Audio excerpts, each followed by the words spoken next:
दिल्ली सरकार की ओर से छठ पर्व को लेकर बड़ा फैसला लिया गया। इस बार छठ पर्व की पूजा यमुना किनारे घाटों पर की जाएगी। दिल्ली सरकार के फैसले का आम आदमी पार्टी ने स्वागत किया है। साथ ही उन्होंने सवाल खड़े किए हैं कि आखिर पिछले 4 सालों से आम आदमी पार्टी दिल्ली के एलजी को छठ पर्व की पूजा यमुना किनारे घाटों पर करने की चिट्ठी लिखी गई, फिर क्यों नहीं परमिशन दी गई। उन्होंने आरोप लगाया कि आम आदमी पार्टी और पूर्वांचल के लोगों से ये लोग बदला लेते रहे हैं। सुनाते हैं आपको।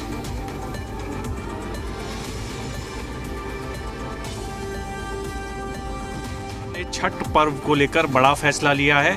सरकार की तरफ से कहा जा रहा है कि इस बार जो छठ मनाई जाएगी वो यमुना किनारे भी घाट होंगे। और इस सब पर बातचीत के लिए हमारे साथ आम आदमी पार्टी के सीनियर लीडर है और विधायक भी हैं संजीव झा जी। संजीव झा जी, किस तरह से देख रहे हैं?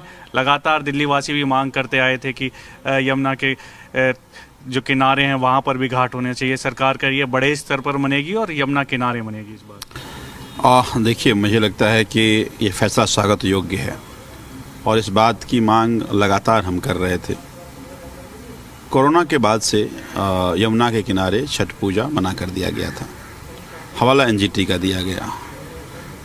2022 में दिल्ली के मुख्यमंत्री अरविंद केजरीवाल जी ने चिट्ठी लिखा और एलजी साहब को, चूँकि एलजी साहब चेयर करते हैं ग्रीन ट्राइब्यूनल्स की मीटिंग्स को, तो एलजी साहब को कहा गया कि छठ होने दिया जाए, लेकिन एनजीटी का बहाना लेकर के छठ नहीं होने दिया। अब फैसला किया है दिल्ली की सरकार ने, वर्तमान भारतीय जनता पार्टी की सरकार ने, कि छठ पूजा होगा। तो मैं अब ये पूछना चाहता हूँ, तो फिर ये पिछले 4 साल से जो दिल्ली में छठ पूजा यमुना के किनारे फिर रोका क्यों गया? कई बार मैं खुद एलजी साहब को चिट्ठी लिखा था। तो इसका मतलब ये साफ है कि वो आम आदमी पार्टी से बदला ले रहे थे। तो आम आदमी पार्टी से बदला लेते लेते पूर्वांचल के लोगों से बदला ले लिया। ये तो भारतीय जनता पार्टी से उम्मीद नहीं थी मुझे। तो मुझे लगता है कि ये इनका चरित्र को दर्शाता है।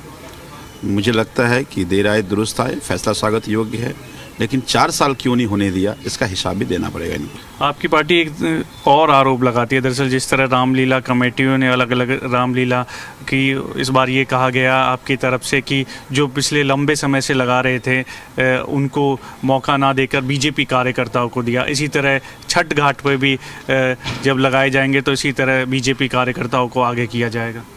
देखिए, रामलीला था अभी, हर वो आदमी जो बीजेपी का नहीं है और अगर वो रामलीला कर रहा तो उस रामलीला को रोका गया। मैं उम्मीद करता हूँ कि छठ पूजा में ऐसी गुस्ताखी ना करें, ऐसी बदतमीजी ना करें, वरना पूर्वांचल के लोग दिल्ली में इतने कमज़ोर नहीं हैं। पूर्वांचल के लोग अपनी अस्मिता की लड़ाई लड़ना चाहता है। तो अगर कहीं भी इस तरीके से हुआ तो फिर पूर्वांचल के लोग बख्शेंगे नहीं और हम सब इसकी लड़ाई आगे बढ़कर लड़ेंगे। चलिए, बहुत बहुत शुक्रिया बातचीत के लिए। वीडियो जर्नलिस्ट राहुल के साथ देविश कुमार, जी मीडिया, दिल्ली।